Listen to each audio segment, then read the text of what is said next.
اعوذ باللہ من الشیطان الرجیم بسم اللہ الرحمن الرحیم السلام علیکم ورحمۃ اللہ وبرکاتہ۔ معزز سامعین، امید کرتا ہوں کہ آپ خیریت سے ہوں گے۔ دعا کرتا ہوں کہ اللہ تعالیٰ آپ کو سلامت رکھے، خوش و خرم رکھے۔ سامعین، آج کی اس ویڈیو میں ہم انشاءاللہ تجوید کی ایک کلاس پڑھیں گے جس کے اندر ملتی جلتی آواز والے حروف ہیں۔ ان کے درمیان جو فرق ہوگا وہ آپ کے سامنے بیان کریں گے۔ سامعین، اگر ہم میں سے کوئی بھی شخص ہم سے آن لائن قرآن مجید پڑھنا چاہے تو ہمارا نمبر سکرین پر موجود ہے، آپ اس نمبر پر رابطہ کر سکتے ہیں۔ ہمارے پاس میل فیمیل سٹاف موجود ہے۔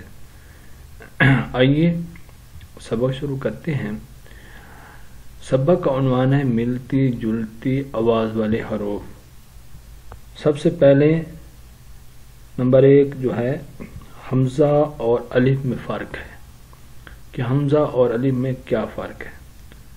تو اس کا جواب یہ ہے کہ الف ہمیشہ زبر زیر پیش سے خالی ہوتا ہے، جیسے یہ اس طرح کا الف ہے با الف زبر با، تو یہ الف بالکل حرکت سے خالی ہے۔ اسی طرح یہ جس الف پر زبر زیر پیش یا جزم ہو اسے الف نہیں بلکہ حمزہ کہتے ہیں، جیسے حمزہ زبرا، حمزہ زیری، حمزہ پیش وغیرہ۔ سامعین، دوسرے نمبر پر ہے حمزہ اور عین میں فرق۔ حمزہ کی آواز میں جھٹکا ہوتا ہے، جیسے یؤمنون، یؤمنون۔ عین کی آواز نرم یعنی سافٹ اور بغیر جھٹکے کی ہوتی ہے، جیسے یعلمون، یعلمون۔ سامعین، اسی طرح تیسرے نمبر پر ثا، سین اور صاد کے درمیان فرق ہے۔ وہ اس طرح فرق ہے کہ ثا کی آواز باریک اور نرم، تھن اور سافٹ ہوتی ہے، جیسے سامارون، سامارون۔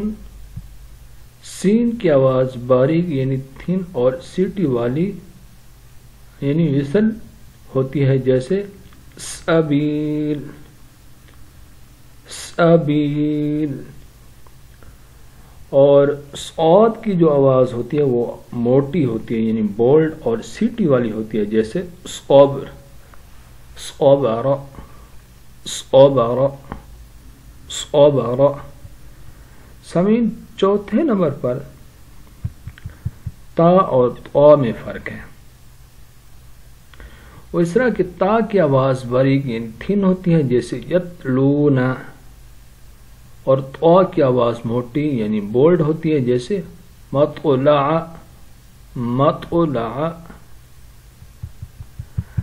سامعین، اسی طرح دیکھا جائے ہا اور ہا میں فرق، تو ہا کی آواز حلق سے رگڑ رگڑ کھا کر نکلتی ہے، جیسے بحرن۔ ہا کی آواز جو ہے بغیر رگڑ کے نرم سے نکلتی ہے، جیسے شہرن۔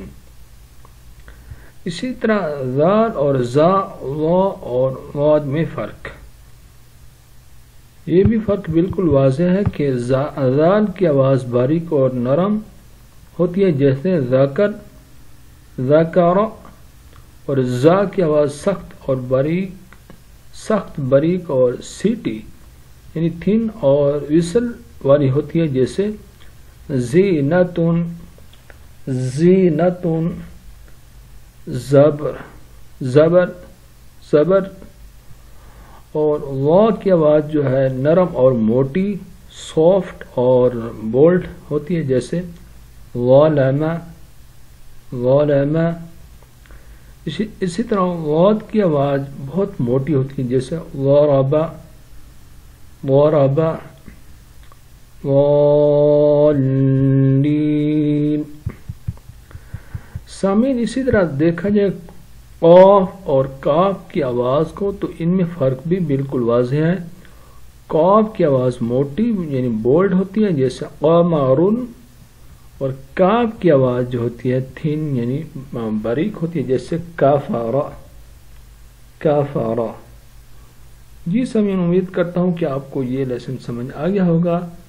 مجھے اپنی دعاؤں میں یاد رکھنا ہے، انشاءاللہ جو موٹے حروف ہیں وہ اگلی ویڈیو میں پڑھیں گے۔ مجھے اپنی دعاؤں میں یاد رکھنا۔ السلام علیکم ورحمۃ اللہ وبرکاتہ۔